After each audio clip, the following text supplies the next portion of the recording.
Halo teman-teman, tahukah kamu salah satu inovasi penting dalam bidang pendidikan adalah Didactical Design Research atau disebut juga dengan DDR. Apakah teman-teman pernah mendengar tentang Didactical Design Research atau DDR ini? Mari kita bahas semuanya. Apa itu Didactical Design Research? DDR? DDR pertama kali dikembangkan oleh ahli pendidikan matematika, lalu dikaji lebih dalam di Indonesia. DDR bertujuan untuk merancang desain pembelajaran berdasarkan analisis nyata, mengidentifikasi kesulitan belajar, memperbaiki desain melalui refleksi dan data. Apa saja tahapan dalam Didactical Design Research?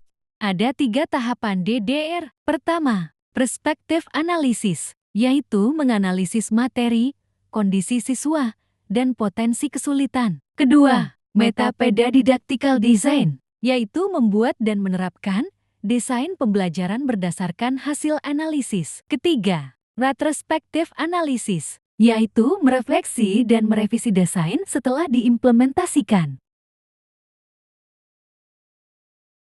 Bagaimana Didactical Design Research menjadi inovasi dalam pembelajaran?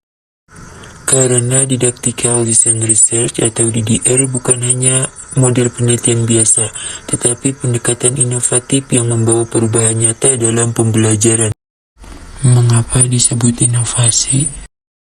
Karena DDR mengubah cara guru merancang, melaksanakan, dan merefleksi pembelajaran agar lebih sesuai dengan kebutuhan siswa.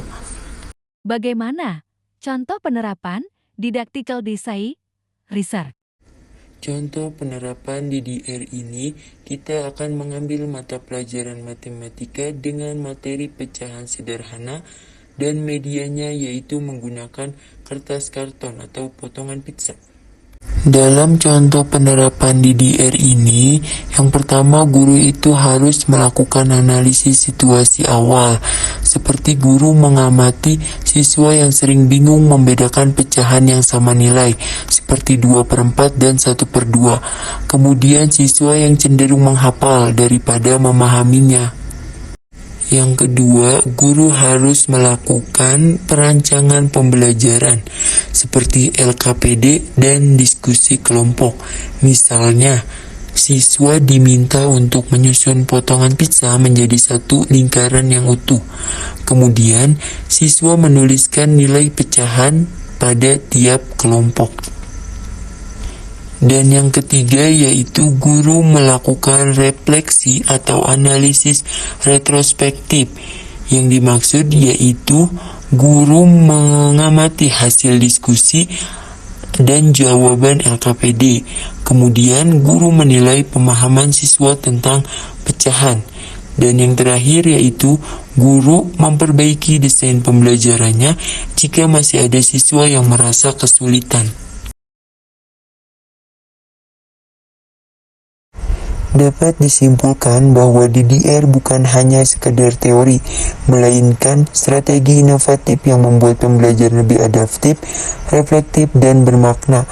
Yuk sebagai pendidik kita mulai mengenal dan mencoba menerapkan DDR ini dalam pembelajaran kita. DDR atau Design Didactical Research. Menurut Ibu sendiri, yang Ibu ketahui, konsep DDR itu seperti apa ya, Bu? Menurut saya tentang pembelajaran yang sebelumnya mungkin tentang konsep DDR atau yang biasa disebut dengan Didactical Design Research, itu kalau menurut saya kayak pembelajaran yang aktif dibanding dengan yang dulu yang beberapa puluh tahun yang lalu kan kayak TSP ya, kurikulum tingkat satuan pendidikan. Itu sih memang zaman dulu yang dimana kalau menurut saya itu juga ada hubungannya, kalau itu kan termasuk pembelajaran konvensional ya, lebih dominan ke metode ceramah ya kan, namanya juga masih KTSP kan. Nah seiring perkembangan zaman masuklah IT gitu kan ya, masuklah perubahan-perubahan di mana yang kurikulum itu berkembang yang mungkin sampai saat ini itu disebut dengan DDR ya kan. DDR itu singkatannya, tapi Didactical Design Research itu menurut saya pembelajaran yang aktif, meliputi kayak strategi pembelajaran yang ada, bahan ajarnya ada, terus sistem pembelajarannya lebih komprehensif, maksudnya lebih tersusun, lebih tertata. Mungkin waktu zaman dulu